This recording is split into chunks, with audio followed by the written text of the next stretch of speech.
lawmakers tried again and failed again to end the shutdown and fund the government for the next 2 months. And look, at this point, there is no sign of progress here. Republicans only got 3 Democrats to join them on this latest vote. That's the same number they had at the start of this shutdown. And again, that's 5 short of what they're going to need to get to that key 60 vote threshold. And remind you, that's with the White House either canceling or delaying funds for infrastructure and energy projects in states with Democratic senators. That was supposed to be a pressure technique. It hasn't seemed to work, at least for now. Plus, the House has canceled their plans to return to D.C. next week. That's their way of increasing the pressure on the Senate to act on the bill that the House passed rather than a potential bipartisan bill, which, just to be clear, we don't even have that bill yet. We don't know how this is going to end. Pressure is continuing to increase on Democrats to reopen the government. The longer the shutdown goes, the more impacts it has. But Senate Minority Leader Chuck Schumer is still calling for Republicans to negotiate on health care provisions. Republicans hold the House, the Senate, and the White House. They're in charge. American people know that. And the American people know that it's only smart and fair and right that they should negotiate with us if they want our votes. Senators are now headed home for the weekend, meaning that a shutdown is going to go through Saturday, through Sunday, and into Monday evening. Morgan? All right, Emily Wilkins, thank you. So what are the consequences if the shutdown drags on, and what will it take to come to a deal? Let's bring in Mick Mulvaney, former White House Chief of Staff and former head of the Office of Management and Budget, among other things. Mick, it's great to have you on the show. Welcome. Morgan, thanks for having me. Happy Friday. You too. So I want to start right there. We had another attempted vote in the Senate that failed. 5 more Democrats that need to come to the table to see a clean continuing resolution actually passed, assuming that's what happens. What do you think the next steps are in this process of horse trading, if you will? Yeah, I don't see a lot of progress next week. Look, you deal with shutdowns in terms of pain points. What's the next important thing to happen? The first thing has already happened, which is the government shutdown. It causes a little bit of pain. Not much, but some. The next pain point is, I think it's the 15th. It might be the 14th this month. I lose track. I don't pay attention to the details like I used to. But that's the next payday for a lot of federal workers.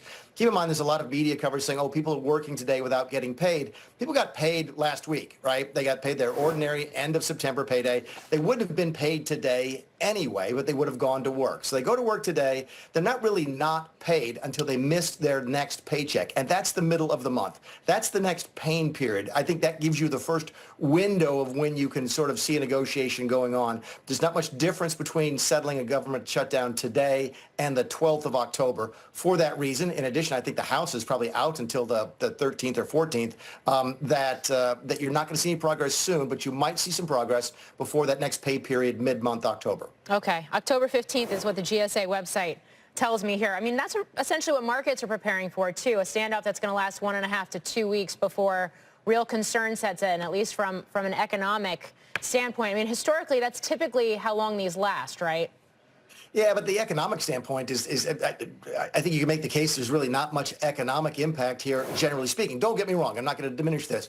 If you're not getting paid and you need to get paid, it's a huge economic impact on you. I'm talking now about the larger economy. People forget that during his 8 years in office, Barack Obama's best economic quarter was the quarter of a government shutdown in 2013. So there's no straight line from a government shutdown to a worse performance by the American economy. But yeah, you're right. There's going to be some localized difficulties, especially in Maryland, Northern Virginia, other places where there's a lot of government workers. I think there's one thing here, Morgan, a lot of people have missed over comparisons to the 2019 shutdown, which lasts 35 days. During 2018-19, during that longest shutdown in congressional history, in government history, we had already passed the military appropriation, the defense appropriations bill. So the Defense Department, the soldiers, men and women, were getting paid. They are not getting paid now. That ratchets up the temperature, which again comes back to why I think you probably see something before mid-month. Yeah, that's a very key point. Stay right there, Mick, because we have some breaking news on the Middle East. We're going to go to Eamon Javers for the details. Eamon.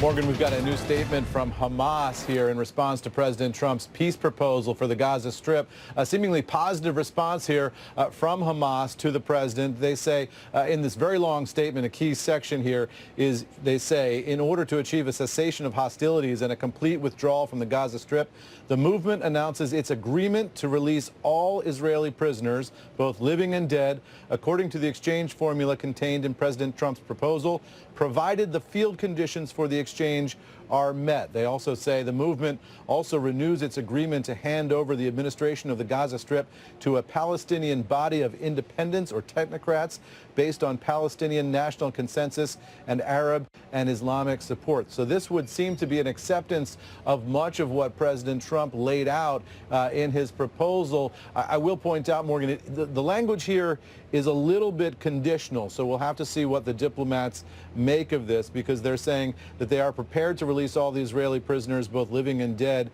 provided the field conditions for the exchange are met. Not clear to me on first read exactly what field conditions are met might mean and how much wiggle room that gives Hamas here. But this White House may be encouraged by this statement. I just spoke very briefly with Caroline Leavitt, the White House press secretary. She was just receiving this news at that time, and she was on her way to talk to the Secretary of State and get the official U.S. government response. So I expect we will have a response here from the White House and from the Secretary of State momentarily. We don't have that just yet, though, Morgan. Back over to you. Okay, when you get it, bring it back to us. Eamon Jabbers, thank you. Mick Mulvaney, I'm going to turn back to you and put you in the hot seat a little bit here and shift from domestic politics to geopolitics and just see if you have a reaction to this news that we just got. That's all right. We used to do it all the time in the White House. It's what you sort of have to do with the job. Look, I think Eamon hit the nail on the head. As he was reading that, I was thinking the same thing he commented on towards the end of that little segment right there, which is what are field conditions? That's a term I'm not familiar with from the original 20-point proposal. I do recall some requirements about how the governance of Gaza would be turned over to an independent body, and that Hamas would either have to leave or agree to give up violence and so forth. I don't know if that's agreed to, if that's part of their offer. But look, I think it'd be foolish not to view this as at least progress.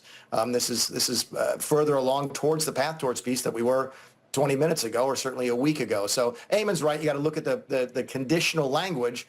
But it sounds like at least Hamas is interested in using the 20-point framework as a negotiating sort of starting point. And if I shift back to the domestic conversation we started here with, the idea that the administration is beginning to withhold some funding, particularly to specific blue states, the idea that the OMB director is looking to potentially start making some deeper job cuts within the federal workforce as well. How much does that change the dynamic and the calculus amid these negotiations for a continuing resolution?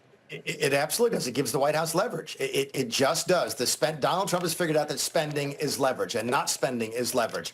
And there are going to be phone calls made from various people all around the country. They have already been made to various moderate Democrat senators saying, look, if you let Russ Vogt have his way, this program will end or that funding will stop. Please vote for the continuing resolution.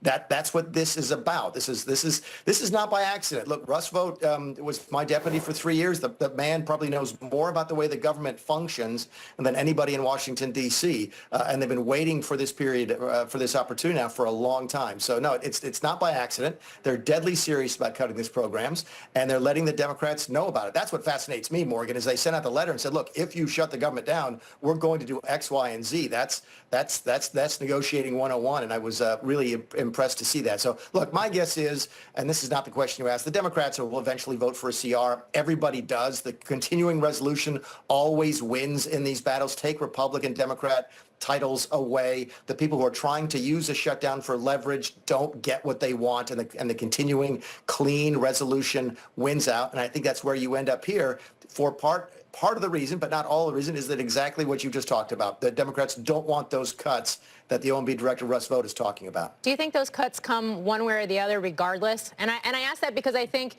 it's not just everyday Americans who are watching, but it is also the bond market and investors as well when things like the deficit are in such big focus.